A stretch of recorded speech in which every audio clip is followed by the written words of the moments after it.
next presentation by Dr. Muna Alfaraj, who will present to us literature review about pure red cell aplasia, which is a very rare disease, but it's very nice to hear from Dr. Muna. Dr. Muna, currently she is the head of the hematology lab section and deputy director of medical laboratory department and blood bank in Al Qatif Healthcare Network, Ministry of Health in Saudi Arabia.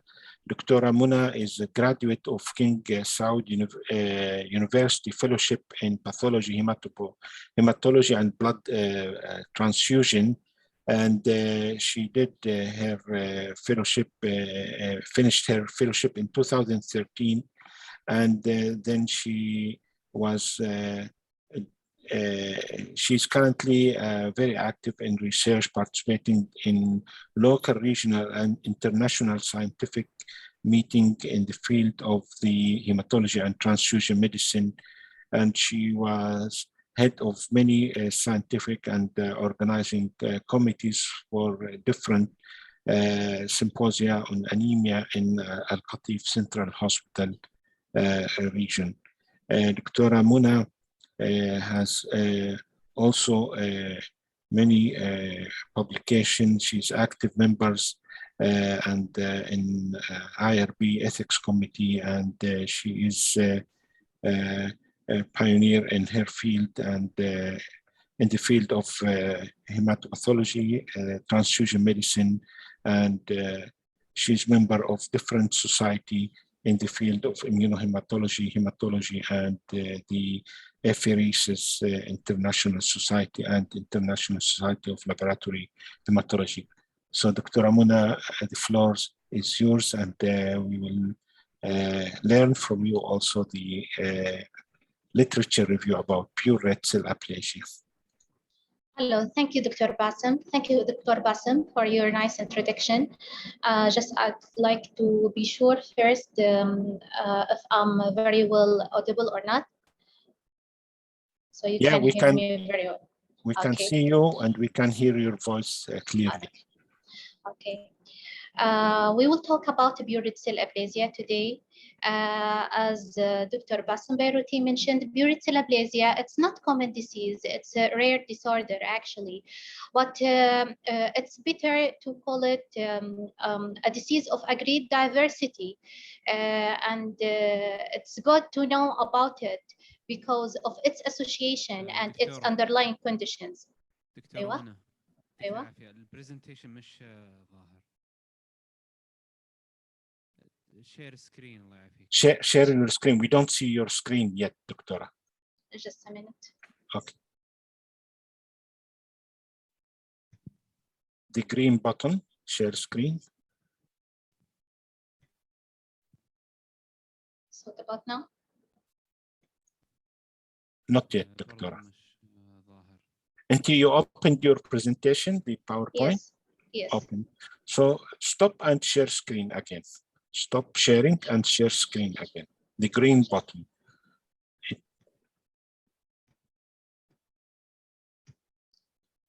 Sorry.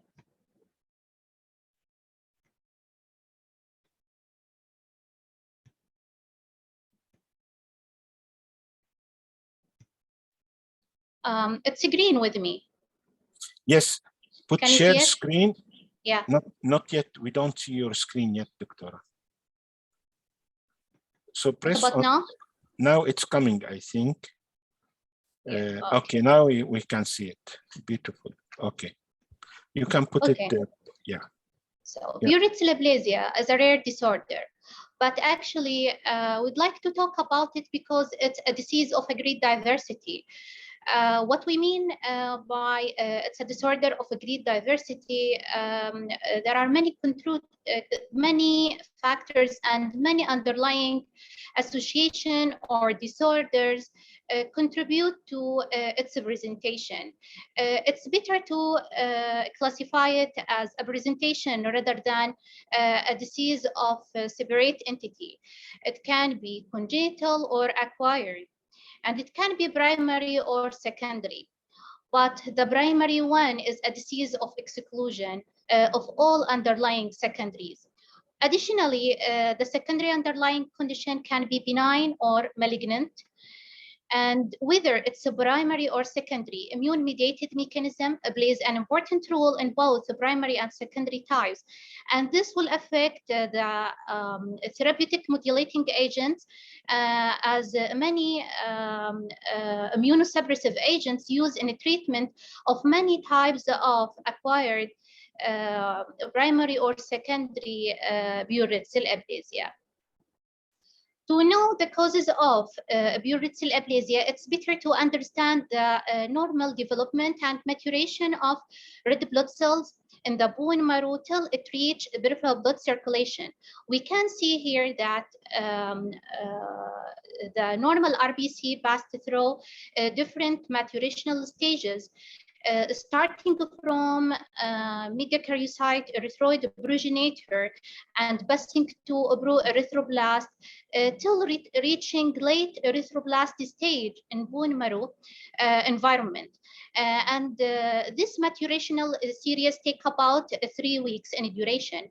And after that, it reach a level of nuclear extrusion in which the nuclear RBC in this stage enter peripheral blood circulation to become reticulocyte and finally mature red blood cell, which take a lifespan about 120 days in normal human. And this is in a brief.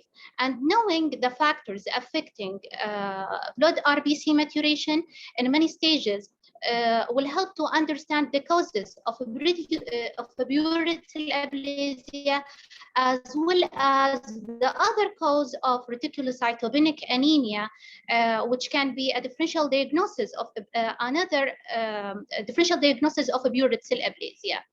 We know that erythropoietin produced from renal tissue under hypoxic effect, and thereafter it will act on maturation of erythropoiesis. Erythropoietin will act and express its effect in the colony-forming unit of erythroid progenitor, pro-erythroblast, and also basophilic erythroblast. So any effect of erythropoietin will affect maturation of red blood cell and will cause reticulocytopenic anemia. And this slide shows some factors affect also maturation of red blood cells, like folate and B12 deficiency.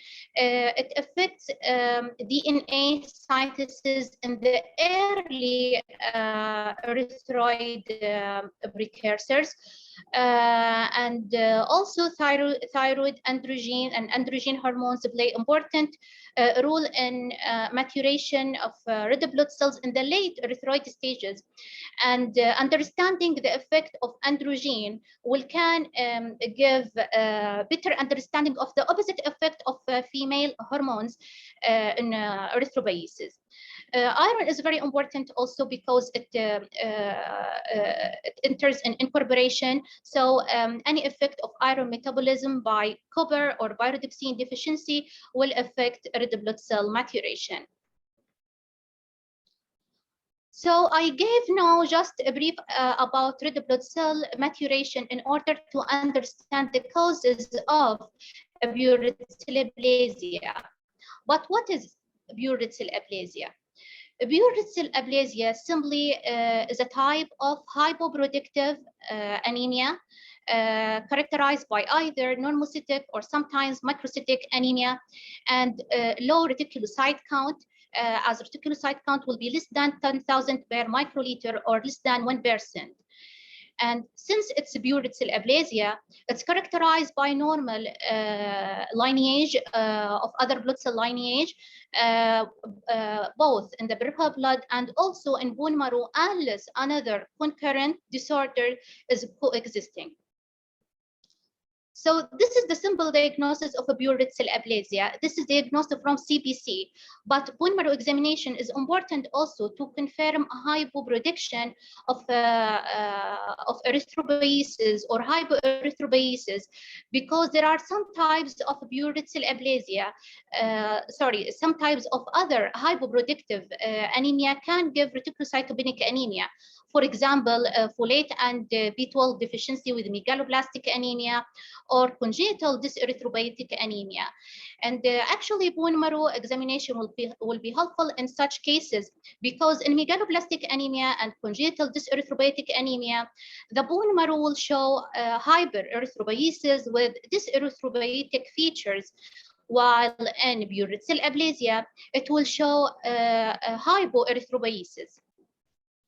Here in a case of bone marrow biopsy of a middle-aged lady presented with normocytic anemia and very low reticulocyte count, and bone marrow examination done for her as a part of anemia investigation, and we can see the bone marrow is normal to slightly hypercellular, and it shows active trilineage hematopoiesis. With importantly, there is an increase of megakaryocyte, megakaryopoiesis, and the majority of those megakaryocytes are of monolobated and bilobated morphology.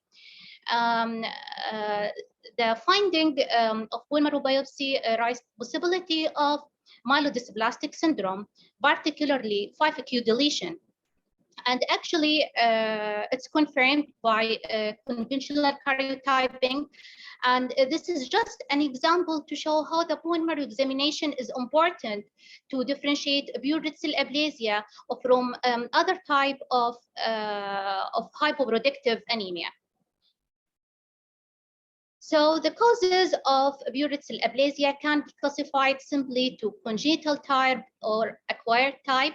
The most common known congenital type of Burette cell aplasia is Diamond-Blackfan anemia. Persson syndrome can be classified by some pathologists as a congenital cause of Burette cell aplasia, although some pathologists in favor to classify it as congenital dyserythropoiesis. We will talk about it in next slides.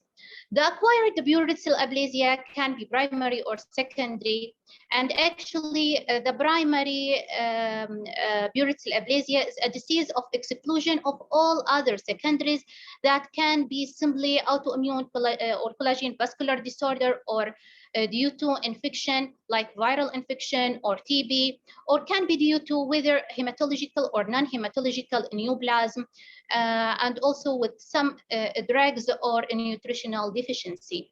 We will talk about each of these causes in next slides. Let's start with the childhood Burette cell aplasia. Actually, the diversity of Burette cell aplasia, it's not limited only to its causes like primary versus secondary, benign versus malignant, but it's also to its duration. It can be simple, acute, or transit, or chronic. Best example for this type of diversity and also variability in its duration is a childhood Burette cell aplasia, because the very well-known one is congenital Diamond-Blackfan anemia is of a chronic course, while transit erythroblastopenia of a childhood is a type of Burette cell aplasia. Occurred in early childhood, most commonly from 3 months to 4 years, but with acute transit course.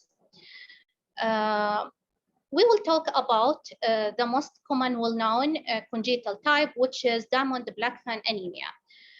It's a congenital Burette cell aplasia characterized by early presentation in early infancy and associated with dysmorphic features like what's seen here in this slide, webbed neck, abnormalities in fingers and thumb, and sometimes strabismus with inverted nipples and renal anomalies.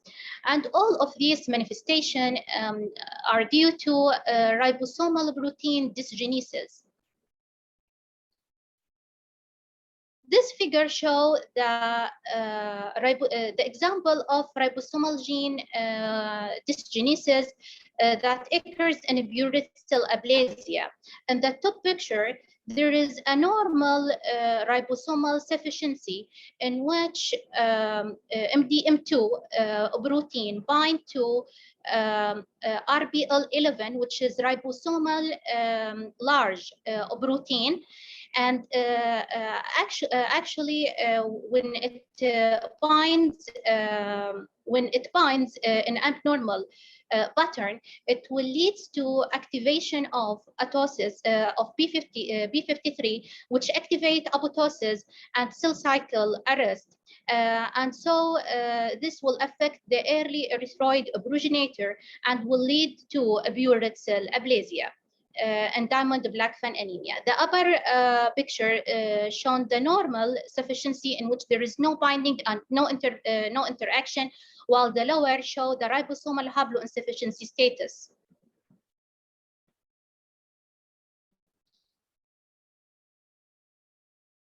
Although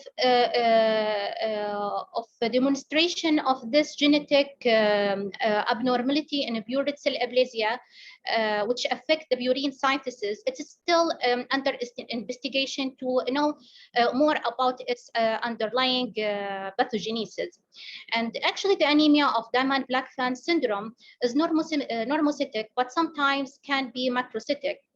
It characterized also by an increase of erythropoietin level as a compensatory mechanism with normal or slightly low leukocyte and platelet count, with also increased expression of little I antigen on red blood cell surface, with an increase also of hemoglobin F as a sign of stressed marrow. Here we have a case of a 3-month-old exclusively breastfed male infant presented with history of progressive pallor and required frequent blood transfusion. He was born at term to second-degree consanguineous parentage by normal vaginal delivery with normal weight. There was a significant family history of death of 2 previous siblings involved both genders. With only one surviving healthy girl child. The 2 babies died on age less than 6 weeks following poor feeding and before even medical help could be sought. On examination, the patient was lethargic and had severe pallor with also soft hepatosplenomegaly. On urological examination, he had hypotonia with normal reflexes. His CBC show a very low hemoglobin level as the level was 6.6 gram per deciliter with low platelets, but normal WBC count. Peripheral blood smear confirmed pancytopenia, and he has also reticulocytopenia. The inborn error of metabolism investigation done at that time to investigate such case, and it showed persistent hyperglycemia requiring insulin with absence of urine ketone bodies, elevated lactate level with normal plasma ammonia level. At that time, bone marrow examination done as a part of pancytopenia investigation, and actually the bone marrow aspirate was non-particulated but with cellular trail, and it can give some hint with such cellular trail. Here there is some finding shown in that patient, although this picture taken from this reference, but it was of the same finding of our patient. We can see cytoplasmic evacuation in both erythroid, a precursor that's demonstrated by black arrow, and myeloid, a precursor which is demonstrated by a blue arrow. And in iron stain, there was ring sideroblast as it's shown here with a white arrow, as we can see very well ring sideroblast that encircling more than 1/3 of the nucleus of RBC. And with such finding of history of early death of his siblings, pancreatic insufficiency, pancytopenia, reticulocytopenia, abnormal vacuolization of both erythroid and myeloid precursors with sideroblastic anemia, the diagnosis was most likely Person's syndrome. Person's syndrome is a congenital mitochondrial disorder characterized by exocrine pancreatic insufficiency, dyserythropoiesis with congenital sideroblastic anemia, and can be also associated with hypoerythropoiesis. So whether Person's syndrome classified by pathologists as congenital dyserythropoiesis or congenital buret cell aplasia, it's characterized by reticulocytopenic anemia in infancy, which needs real investigation and confirmation because it's fatal, and the treatment is bone marrow stem cell transplantation. And for sure, the parents need further genetic counseling. It's important also to differentiate congenital buret cell aplasia from other type of congenital dyserythropoiesis. Actually, I compared between these types of anemia, and such comparison is published in a review article of buret cell aplasia in Journal of a Clinical Journal of Applied Hematology. The age of a presentation is almost similar between congenital buret cell aplasia and congenital dyserythropoietic anemia, although it's more delayed in congenital dyserythropoietic anemia. There is no much difference in clinical features because both types of anemia can be presented with dysmorphic features. And also regarding MCV and reticulocyte count, it is difficult to depend on such parameters to differentiate between both, as congenital buret cell aplasia can give normocytic or macrocytic anemia, and congenital dyserythropoietic anemia can give any type of anemia, whether normocytic, macrocytic, or microcytic, depends on subtypes of congenital dyserythropoietic anemia.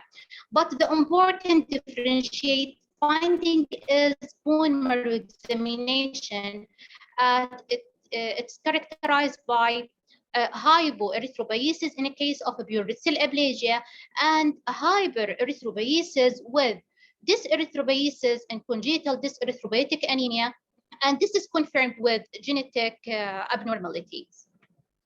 Here are some pictures of dyserythropoiesis, like bionucleation in figure C, and multinucleation in E figure, internuclear bridge due to abnormality in cytokinesis. All of these pictures are finding in dyserythropoiesis, and particularly congenital dyserythropoietic anemia rather than congenital buret cell aplasia. Now we will talk about the secondary causes of buret cell aplasia. Buret cell aplasia can be a presentation of autoimmune or collagen vascular disorder like systemic lupus erythematosus or rheumatoid arthritis. It can be a presentation of viral infection, most commonly known as parvovirus B19. HIV can be presented also with buret cell aplasia. Epstein-Barr virus, whether due to the viral itself or due to progression to lymphoproliferative disorder, can cause buret cell aplasia. Other viruses like cytomegalovirus or viral hepatitis, as well as other infection like TB, can cause buret cell aplasia. And since we are in era of COVID-19, I tried to find any association between COVID-19 infection and buret cell aplasia, but I didn't find any report or any case in the literature regarding such association. In this picture, we can see early erythroblast seen in bone marrow examination of a young patient of sickle cell anemia presented with prolonged reticulocytopenic anemia following infection, and the case was confirmed with PCR as B19 parvovirus infection. And we have the characteristic finding of a proerythroblast with cytoplasmic pseudopedia, little vacuolation, and smudgy chromatin, which is seen in a case of B19 parvovirus infection. It's very well known that B19 parvovirus causes burid cell aplasia in patients with sickle cell anemia or other chronic hemolytic anemia like hereditary pyropoikilocytosis through binding of B antigen. And in some immunocompromised patients, it can give also pancytopenia with extensive myelosuppression due to cytotoxic effect of the virus on the bone marrow microenvironment. Ramona, you have 2 minutes. 2 minutes more. Okay. Actually, 5 minutes already taken. Okay, I will complete. I will try to rush. We have a case of a 52-year-old woman presented to emergency room complaining of 1 month history of exertional dyspnea and fatigue, and she was admitted under hematology care. She denied history of a blood loss or jaundice, but she gave a history of significant weight loss. And on physical examination, she was severely pale, and she had enlarged lymphadenopathy, particularly at axillary and cervical lymph node. No hepatosplenomegaly was detected on time of examination. On investigation, she had severe anemia, particularly reticulocytopenic anemia with normal WBC and platelets count, normal C-reactive protein with lactate dehydrogenase, and also normal total bilirubin with ferritin. Direct COMP test and indirect COMP test was positive. But actually, autoimmune hemolytic anemia cannot explain her reticulocytopenic anemia as she has low reticulocyte count. Her peripheral blood smear showed rouleau formation with microspherocyte. At that time, we don't have the result of serum protein electrophoresis, but the sample sent to tertiary care hospital. All viral screening was negative except positive IgG for EBV or Epstein-Barr virus. With normal renal and liver function, normal vitamin B12 and folic acid. As a part of investigation, radiological imaging was conducted, and it demonstrated multiple lymphadenopathy. So by consultation, we decided to do lymph node biopsy, but the patient refused to obtain any lymph node biopsy from her. And just for a suggestion from a clinical hematologist, he suggested to do bone marrow examination, although I wasn't agree at that time, and there was a strong argument between such approach. But actually, bone marrow examination was done for her, but it failed. No sufficient biopsy was taken, and it was markedly suboptimal. Then the patient referred to tertiary care hospital, and we received the report of lymph node biopsy examination as it's diagnosed with lymphoproliferative disorder, T lymphoproliferative disorder with positive CD3, CD2, and partial positivity to CD7, and there was population, follicular dendritic cell population stained with CD20, 21, sorry, and the diagnosis of T angioimmunolymphoblastic anemia was made. And this case presented just to show how the lymphoproliferative disorder can be presented as a case of a burid cell aplasia. And actually, it is not only lymphoproliferative disorder, also other hematological neoplasm can be presented with burid cell aplasia, like myelodysplastic syndrome. Also, presentation of myelodysplastic syndrome as burid cell aplasia is not common, but reported existing cases of MDS, particularly with 5q syndrome, with burid cell aplasia was reported. Other non-hematological neoplasm also can be presented as a case of a buried cell aplasia. The most common or the most well-known is thymoma, as there is 50% association between buried cell aplasia and thymoma, and actually 7% of thymoma are presented as buried cell aplasia. Other solid organ neoplasm like breast cancer and renal cell carcinoma can present also with buried cell aplasia.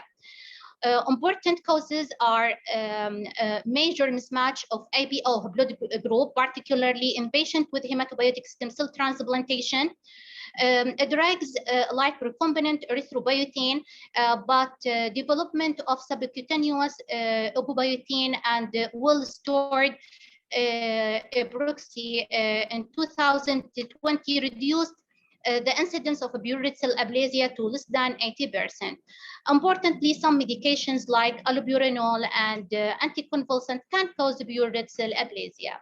So the investigation of buried cell aplasia is very wide, very broad. It includes simple CBC with wide differential leukocyte count, serological marker for like ANA, also nutritional assay like iron, folate, and B12 levels, bone marrow examination with immunophenotyping, whether in bone marrow examination or on some of abnormally seen cells in the peripheral blood circulation, like large granular lymphocyte, is important because many cases of large granular lymphocyte lymphoma present as a case of a buried cell aplasia.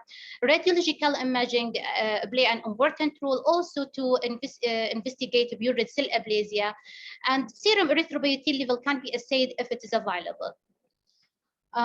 And now I'm about to finish, just to talk briefly about the treatment of buried cell aplasia. Actually, it is not my field, as I'm a hematopathologist, not clinical hematologist, but actually reaching complete response of buried cell aplasia is important to avoid further blood transfusion requirement and avoid further complication and risk of blood transfusion. And the aim of treatment of a buried cell aplasia is to achieve normal hemoglobin level with reticulocyte count and eliminate need of a transfusion requirement after 8 weeks of a treatment.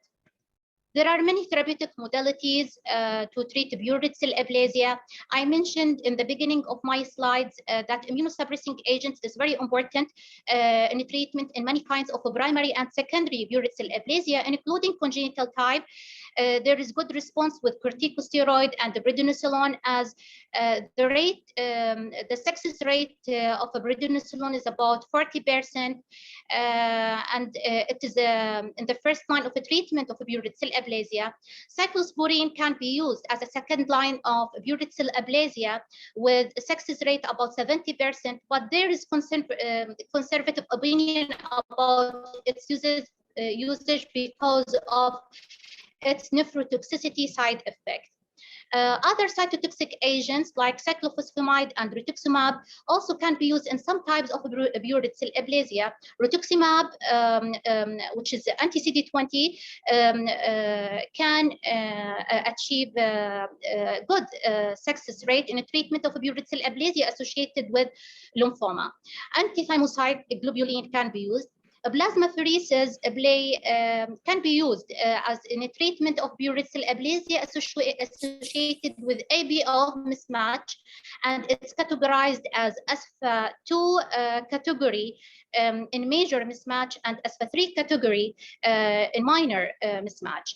Surgery, if it's needed, for splenectomy or thymoma, and for some cases as Persons syndrome or some types of malignancy like MDS, hematopoietic stem cell transplantation can be used. The assessment, as I mentioned, depends on the level of hemoglobin and reticulocyte count, as well as elimination of blood transfusion. finally, I think my time is already over. I'd like to say thank you for such a great opportunity. And if you need summarization of what we mentioned here about review of Burette cell aplasia, with their classification, conversion with congenital Burette cell aplasia, and also about investigation and importance of each investigation in case of a Burette cell aplasia, and response of a treatment, and the role of each therapeutic modalities. You can review the articles I have already published in Saudi Journal of Clinical of Applied Hematology in collaboration with Dr. Hussein Saeed, who is a clinical hematologist in our hospital. That's it. Thank you. Thank you very much, Dr. Muna. This is very excellent presentation. Honestly, I think hematopathology should be the one who will see these patients with anemia, because what clinical hematologists sometimes they do, not clinical hematologists, I have to be fair to my colleague, but what the clinician they will do, the time they will see anemia, they will give transfusion, that's it, without digging into more history, more detailed assessment. And it's very unfortunate when our colleague in medicine or surgery consult us to see a patient with anemia and we are looking at the blood film. It's frustrating when you see the transfused blood, you want to measure anything, and we don't do bone marrow always up front. We do it stepwise, but it's very important. And these cases, especially pediatric, I'm sure our pediatric colleagues, they are more careful as clinician than the adults. I have to admit, the pediatric always more careful. I checked the question and answer. I didn't see any question directed to you, Dr. Muna. But if you allow me, when do you think we should do bone marrow in a patient with low reticulocyte count anemia after ruling out nutritional deficiencies like iron deficiency, B12, and folate, which will cause low retic anemia? But if these things are normal or high, when we should do bone marrow? Actually, unexplained cytopenia, whether it's unilineage cytopenia or multilineage, is a clear indication of bone marrow examination. So unexplained anemia is the clear indication of bone marrow examination. So if you eliminate all causes of nutritional deficiency and you didn't have any hint on the examination, and also you eliminate all causes of viral infection, as well as connective tissue disorder, I think bone marrow examination is mandatory. Yeah. Do you agree with my approach of giving a trial of therapeutic hematinics? Because honestly, I don't know how they do these labs. You see B12 normal or high, but the patient is symptomatic. So do you agree to give a trial of B12, folic acid, IV iron, and then sometimes you will be surprised that you will get a response. And I don't have big faith in these levels, especially when the patient received transfusion from another institution, but they come to our institution as tertiary center. So I'll say, okay, well, let's not, especially usually most of the time patient, like the patient you presented, Dr. Amuna, she refused to do bone marrow. And it's yes. Painful, it is painful. So do you agree with this approach? Is there any danger, or you think we should do bone marrow before we give therapeutic trial? What do you think? I will tell you something from my experience. Actually, not only iron or folate or B12 deficiency will cause reticulocytopenic anemia. There are some types of a nutritional deficiency can cause reticulocytopenic anemia with lack of its investigation. Like, for example, riboflavin. Riboflavin deficiency is known to give Burette cell aplasia, even in experiments in humans. But actually, we don't have a way to assess riboflavin and also pyridoxine. And the medication taken in such situations contain multi-trace elements, including these elements. and including also copper. And copper can cause copper deficiency can cause buried cell aplasia. And so the patient may get benefit from it because of underestimated or undiagnosed trace elements deficiency. The role of bone marrow examination here is confirmation or exclusion of other secondaries. Yes. Yeah, especially when it is underlying myelodysplastic syndrome and you want to catch it early before it transforms into acute leukemia. Yeah, actually, and in such case, I will take in consideration the age of the patient. If he is in the pediatric age group, I will go more toward a nutritional deficiency related to trace element deficiency. But if the patient, not only in elderly era, even in middle age, because the malignancy age in our population is actually, unfortunately, different from other population. The neoplasm presented in middle age and early age. So in such age, if the patient in middle age or elderly, I will not hesitate to examine the patient if unexplained anemia is present. Okay, thank you very much, Dr. Muna, for this excellent presentation and discussion. And I will hand over the podium to my colleague, Dr. Mohammed Al-Muhammadi. Abu Badr, the floor is yours, my dear.